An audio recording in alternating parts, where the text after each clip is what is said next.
Today we're going to look at the 20% net legal balance worksheet in Cfam. To get there, log into cfam.apsrc.net, and then we can search for it by just typing 20, and we can see that there are two there in Cfam. Now we will go over just a bit over the filtered 20%. That worksheet is used for those schools that have QZAB bonds, because you do have to remove some of your revenue in order for that to calculate properly. But let's click on 20% net legal balance.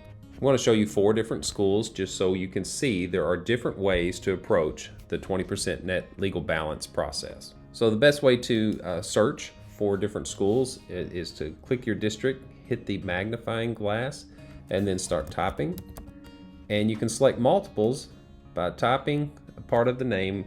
It shows your short list, select that, and then you can just highlight the text again and start typing your other schools. Select that one.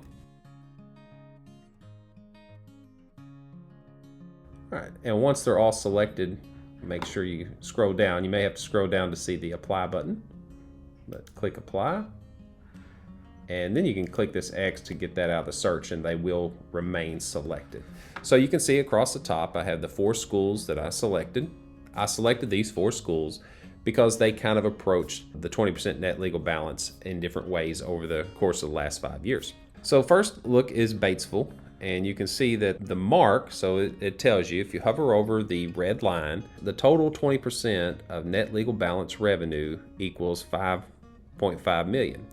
If you hover over small bar within, you'll get the pop-up that shows you the full details of this metric, and so it's how they compare. So the net legal balance was just over 3 million, and the 20% was 5.5 million. So in FY19, this school district was well under their 20% net legal balance requirement, so no transfers to 3,200 were required. Same for this year and this year, and then now this year, FY23, it's not complete yet, and we just started, so therefore they're way ahead of their mark, but as their revenue comes in, this red line will start to go north, and that's the same as for each of these. So let's move over to Jonesboro, and you can see in FY20, they were over the mark.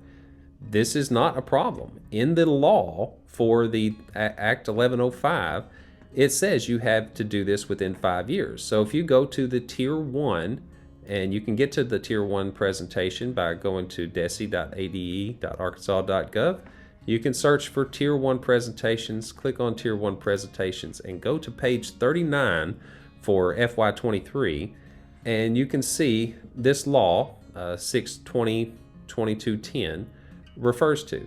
And one thing that it says is right here in the first bullet, within 5 years. So you have to just reduce the net legal balance to no more than 20% of current year net legal balance revenues within 5 years. So you have 5 years to do that. So therefore, Jonesboro did that. The very next year, they got below it. So no harm, no foul in this case, in the way that they process their money from 20 to 21. The next example is Magnolia. And Magnolia is kind of right on the line, so they're obviously making transfers, and we can take a look at that here on another Cfam sheet, a revenue sheet.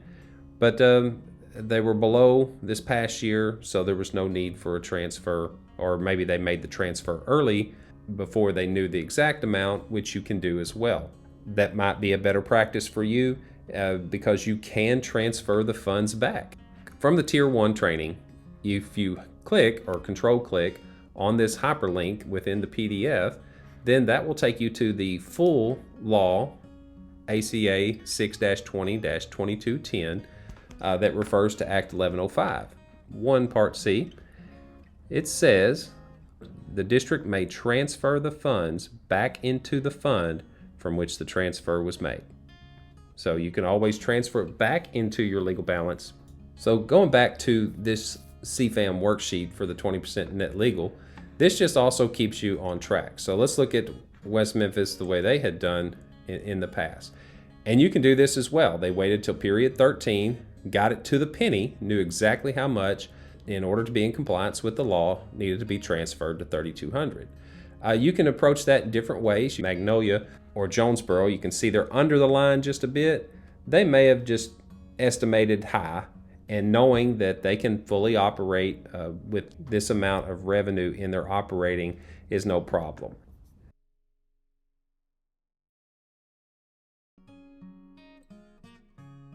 So this is another myth to demystify. We had to use it for academic facilities, no athletic or extracurricular activity facilities. And that's just not true, because if you look at Part D of this section, it says any other program or for any other purpose authorized by law. I wanted some further proof because I'd always been told that it was limited to academics, and so I went and looked a little further. So if you go to the Accounting Handbook, and the handbook also states that any other program authorized by law. And in the handbook, if you go further down, you can look at the functions. And so I looked at function 4620 for construction, site improvement, non-instructional areas. Then I also looked at the object of 64500, construction services. I verified that those are on the AFRB expenditures table, are eligible expenditures. This code will work.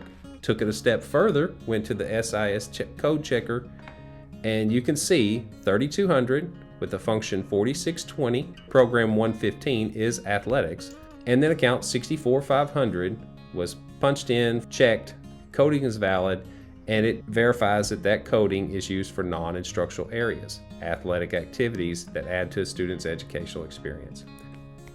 And that concludes the video on the 20% net legal balance Cfam worksheet. Thanks for watching.